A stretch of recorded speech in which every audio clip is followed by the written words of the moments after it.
Hi, this is Roxana from Avid Diva, and today is day 7 of the 100-day challenge.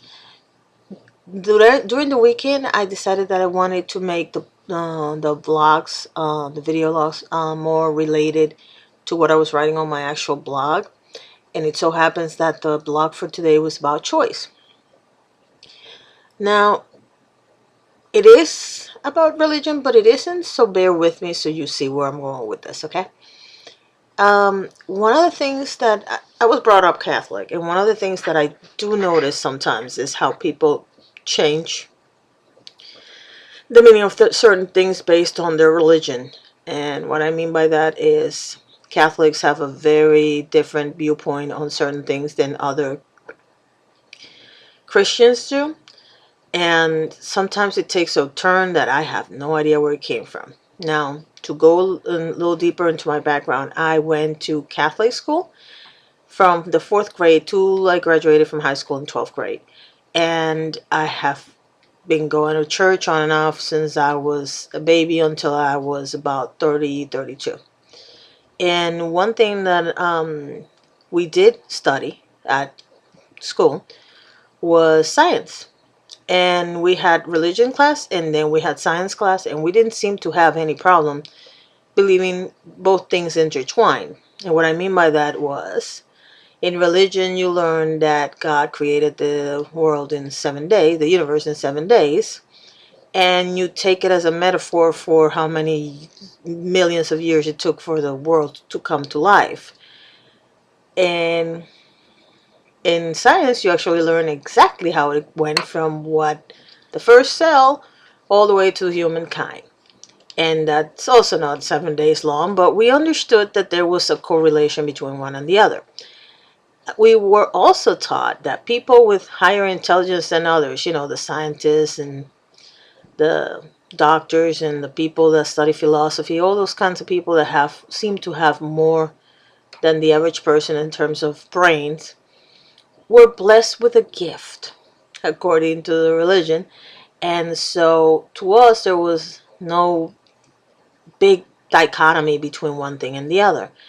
Now, I have noticed, especially lately, that some Christian schools in the United States, particularly because that's where I live, have come up with this, I don't know if it's called the creationist theory.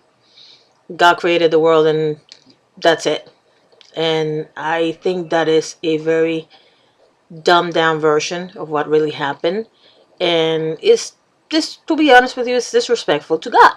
Because at the end of the day, God made you, and he also made, according to your religion, and he also made the scientists that are studying how the evolution happened.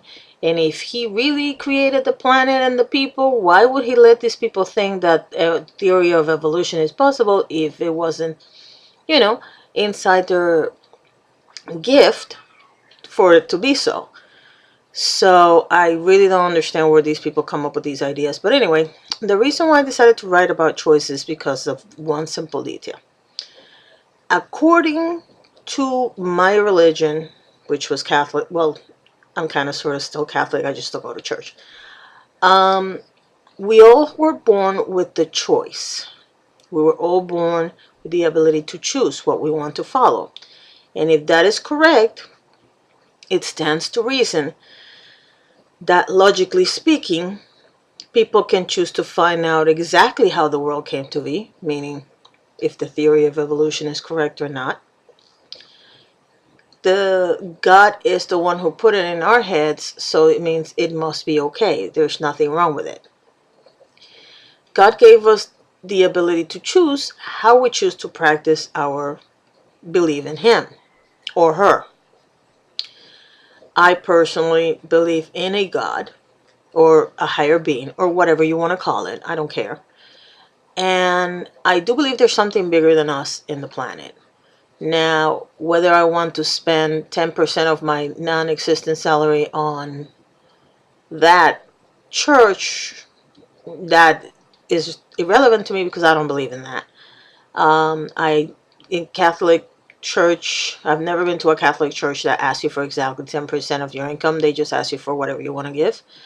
I have heard of certain churches that are denying their parishioners the right to go to the church because according to them they're not donating enough, and I think that's kind of sick. The bottom line is this: God gave you the ability to choose. You choose what you believe. Now, going back to the Catholic upbringing, we were taught that there was three parts to this whole God thing: the Father, the Son, and the Holy Spirit. And according to the Holy Spirit, we all receive the Holy Spirit during the sacrament. So if that is true, then we are part of the one. So we're all part of God. So we're all one, basically. Yet I see some Christian churches that, no, God is over there and you're over here and you're nothing.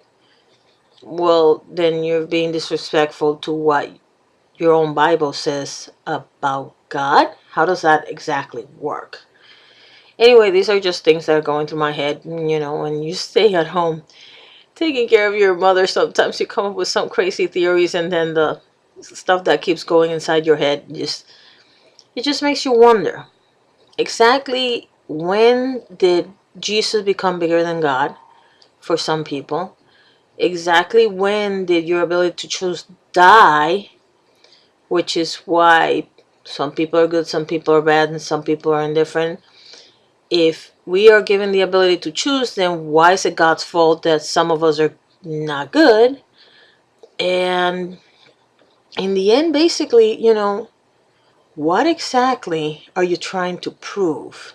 And why is it that if I have the ability to choose what I want to do or not do, that I have to follow you and you are the only church that matters and nobody else should?